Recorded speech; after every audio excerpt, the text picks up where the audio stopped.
ରାମାୟଣର ସବୁଠାରୁ ବଡ଼ ଖଳନାୟକ ରାବଣ, ଯାହାକୁ ଆମେ ଖଳ ପ୍ରକୃତିର ଲୋକ, ଅତ୍ୟାଚାରୀ, ନିଷ୍ଠୁର ରାକ୍ଷସ ବୋଲି ଜାଣିଛୁ।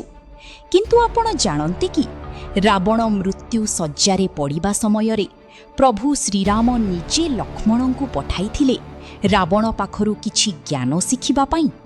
କାରଣ ରାବଣ କେବଳ ଏକ ରାକ୍ଷସ ନଥିଲେ, ସେ ଥିଲେ ପୃଥିବୀର ସବୁଠାରୁ ବଡ଼ ମହାଜ୍ଞାନୀ।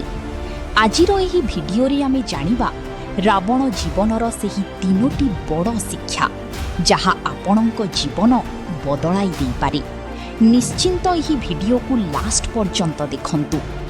ଲକ୍ଷ୍ମଣଙ୍କୁ ରାବଣ ପ୍ରଥମ ଶିକ୍ଷା ଦେଇ କହିଥିଲେ, ଶୁଭସ୍ୟ ଶୀଘ୍ରମ୍, ଅର୍ଥାତ୍ ଜୀବନରେ କୌଣସି ଭଲ କାମ କିମ୍ବା ଶୁଭ କାମ କରିବାକୁ ଚାହୁଁଛନ୍ତି ତେବେ ତାହାକୁ ତୁରନ୍ତ କରିଦିଅନ୍ତୁ, ଆଦୌ ବିଳମ୍ବ କରନ୍ତୁ ନାହିଁ।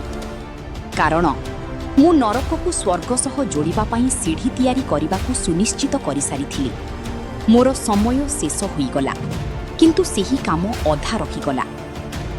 ରାବଣ ଲକ୍ଷ୍ମଣଙ୍କୁ ଦ୍ୱିତୀୟ ଶିକ୍ଷା ଦେଇଥିଲେ, ନିଜ ଶତ୍ରୁ କିମ୍ବା ନିଜର ପ୍ରତିଦ୍ୱନ୍ଦ୍ୱୀକୁ କେବେ ହେଲେ ଛୋଟ କିମ୍ବା ଦୁର୍ବଳ ମନେ କରନ୍ତୁ ନାହିଁ।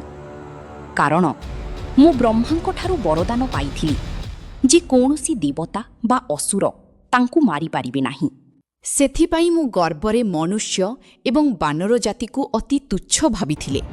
କିନ୍ତୁ ଶେଷରେ ଜଣେ ସାଧାରଣ ବାନର ସେନା ହିଁ ମୋର ସାମ୍ରାଜ୍ୟ ଧ୍ୱଂସ କରିଦେଲେ। ଏବଂ ସବୁଠାରୁ ଶେଷ ଓ ସବୁଠାରୁ ବଡ଼ ଶିକ୍ଷା ରାବଣଙ୍କର ଥିଲା, ଅହଙ୍କାର ହିଁ ସର୍ବନାଶର ମୂଳ। କାରଣ ରାବଣ 4 ବେଦ ଏବଂ 6 ଶାସ୍ତ୍ରର ଜ୍ଞାନୀ ଥିଲେ, ମହାନ ଶିବଭକ୍ତ ଥିଲେ, ସୁନାନଗରୀର ରାଜା ଥିଲେ। କିନ୍ତୁ ଯେତେବେଳେ ତାଙ୍କ ଭିତରେ ମୁଁ ହିଁ ସର୍ବଶକ୍ତିମାନ ବୋଲି ଅହଙ୍କାର ଆସିଲା, ତେବେ ତାଙ୍କର ସମସ୍ତ ଜ୍ଞାନ, ସମସ୍ତ ଶକ୍ତି ଶୂନ୍ୟ ହୋଇଗଲା। ସେ ନିଜର ହିତୈଷୀ ମନ୍ଦୋଦରୀ ଓ ବିଭୀଷଣଙ୍କ ଭଲ ଉପଦେଶକୁ ମଧ୍ୟ ଅପମାନିତ କଲେ।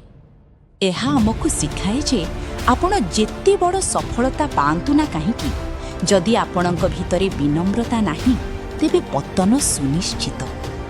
ତେଣୁ ବନ୍ଧୁଗଣ, ରାବଣଙ୍କ ଚରିତ୍ର ଆମକୁ ଏହା ହିଁ ବାର୍ତ୍ତା ଦିଏ ଯେ ଜୀବନରେ କେବଳ ଜ୍ଞାନୀ ହେବା ଯଥେଷ୍ଟ ନୁହେଁ, ସେହି ଜ୍ଞାନକୁ ସଠିକ୍ ଦିଗରେ ଲଗାଇବା ଏବଂ ଚରିତ୍ରବାନ ହେବା ସବୁଠାରୁ ଜରୁରୀ।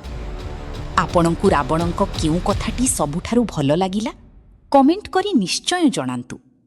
ଭିଡିଓଟି ଭଲ ଲାଗିଥିଲେ ଲାଇକ୍ ଏବଂ